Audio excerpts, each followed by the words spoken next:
చింతపండు మల్లయ్య ఇలా 17 తారీఖు చింతపండు మల్లయ్య బీసీ పార్టీలా మటగా గుంజుకోబోతాడు, బీసీఎఫ్ని లాక్కోబోతాను, కబ్జా కోర్ల మల్లిగాడు కబ్జా చేయబోతాడు బీసీఎఫ్ పార్టీని.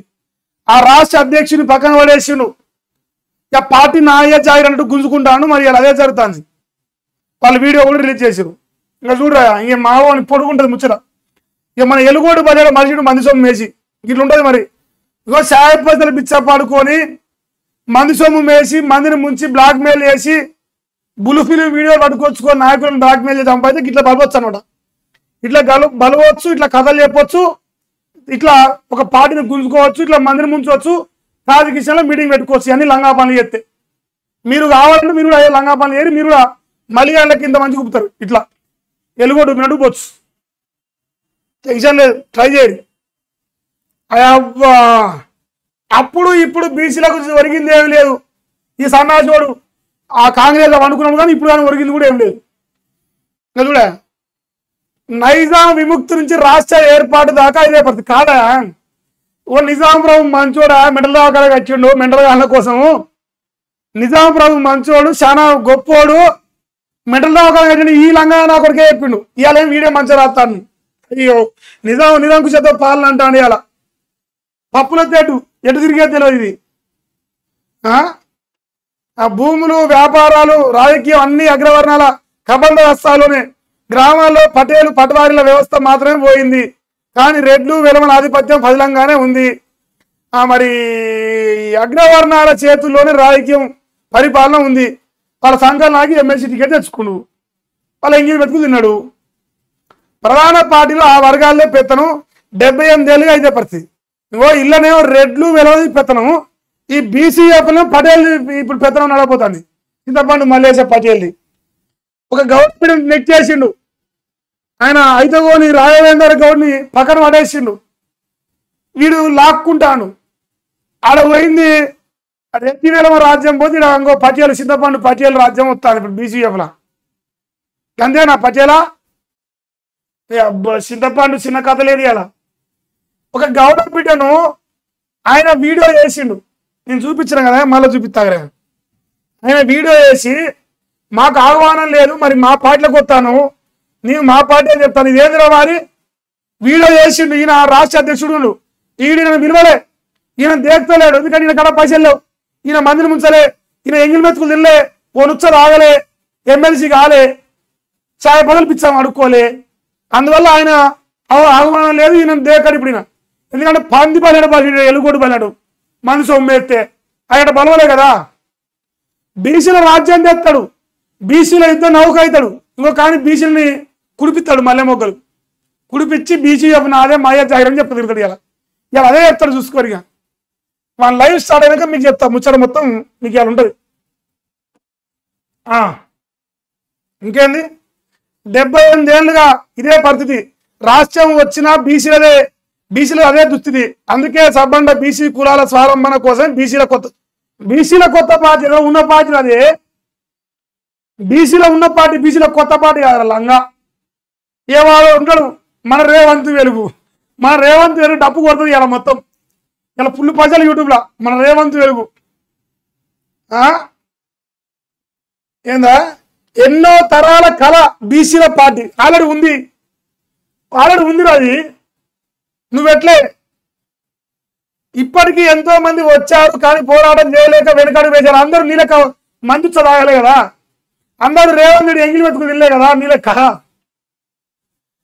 తిన్మారు అనే బీసీ పార్టీ స్వాగతిస్తున్నాం. ఒక బీసీ బిడ్డ ఎవరు చెప్పురా, ఎవడరా ఎట్లా స్వాగతిస్తారా? తీర్మారు మళ్ళీ ఎట్లా పార్టీ కబ్జా చేసినవా, బ్లాక్ మెయిలర్వా, నీదెట్లా చేర పార్టీ? బీసీఎఫ్ అనే పార్టీ ఆల్రెడీ వేరే వాళ్ళు పెట్టిరు. దానికి రాష్ట్ర అధ్యక్షుడు, దానికి రాష్ట్ర కార్యవర్గం అన్ని ఉన్నాయి. దానికి బతకమైన బద్మాసి నువ్వు నీ జాగ్రత్త ఎప్పుడేంద్రా?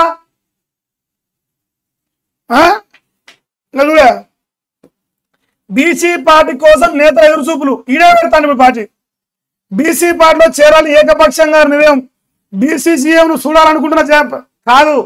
చింతపండు మల్లి కానీ ప్రధాన ముఖ్యమంత్రి గారు చూస్తున్న మల్లిగాడు మృతాను ముఖ్యమంత్రి అవుతాని జనాభాలో బీసీల అగ్రస్థానం, వచ్చే ఎన్నికల్లో తమ సట్టా చాటాన్ని పిలుపు, బీసీలోని అన్ని కుల సంఘాలు ఉపకులాలు ఒకే తాటిపైకి రావాలని చర్చ, అన్ని పార్టీల నుంచి సీట్లు ఆశిస్తున్న నేతలు, అవకాశాలు దక్కకుంటే బీసీ పార్టీలో చేరాలని. అబ్బో, రేపు పోటీ చేస్తాను జూబ్లీస్కి వెళ్ళి, రేపు జూబ్లీస్కి వెళ్ళి పోటీ చేయడం మల్లేశా బీసీ పార్టీలోకి వెళ్ళి కబ్జా చేస్తా ఉంటుంది డైరెక్ట్ ఇలా. ఇప్పుడు ఈయన జీవితం మొత్తం పొడిచింది, ఈయన రాజకీయ జీవితంలో ఎంతమందిని మోసం చేసిండు. ఇప్పుడు దళితుల వాళ్ళను దళితులు మోసం చేసిండు. మరి ఇదన్నా ముందర పడతా, సాయంత్రం మాడదాం, మళ్ళీ ఆడు మాట్లాడిన తర్వాత మనం మాడదాం. వేధింపులు అలాగే ఆత్మహత్య తెచ్చుకుంటున్నాయి. మల్లేశ గారు కూడా లంచం అడిగింది. ఓక్సో కేసు, మరో రెడ్డికి పదవి, మరో బీసీకి మోసం అని రాయి.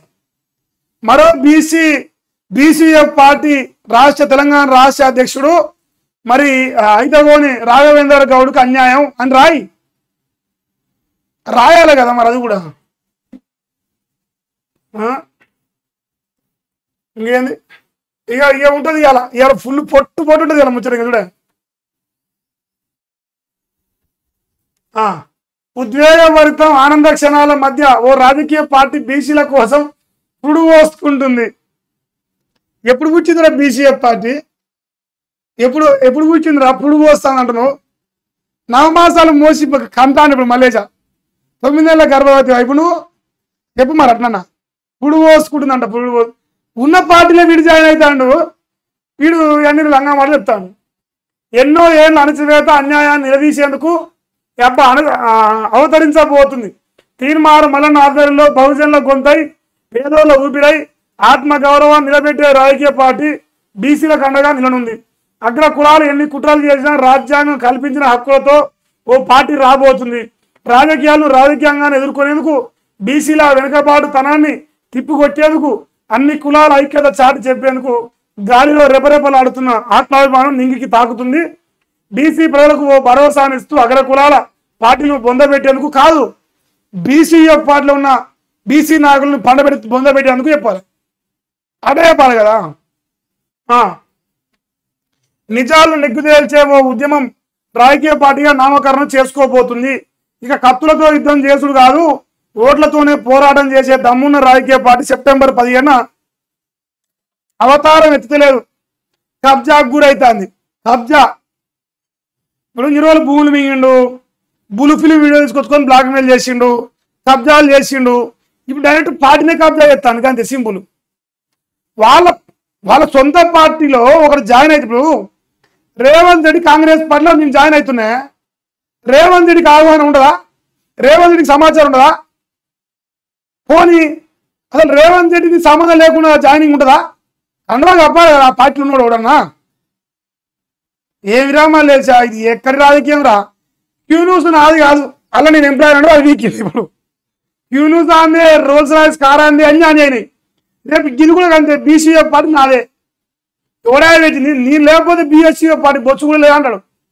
నేను లేకపోతే ఇప్పుడు రేవంత్ రెడ్డి ముఖ్యమంత్రి కాదంటాడా? నా వల్లే అయ్యిండు, నేనే చేసిన ముఖ్యమంత్రి అంటాను కదా. రేపు గట్టినే అంటాడు, బరాబర్ బీసీఎఫ్ అనే పార్టీ నాది, నేనే నిలబెట్టి నేనే కలబట్ట నేనే ముఖ్యమంత్రి అంటాడు. అది మన బతుకు. మన బతుకు మాత్రం తెలిసిందేనే, మనకి ఇంకా కొత్త నేర్పేదే ఉంది.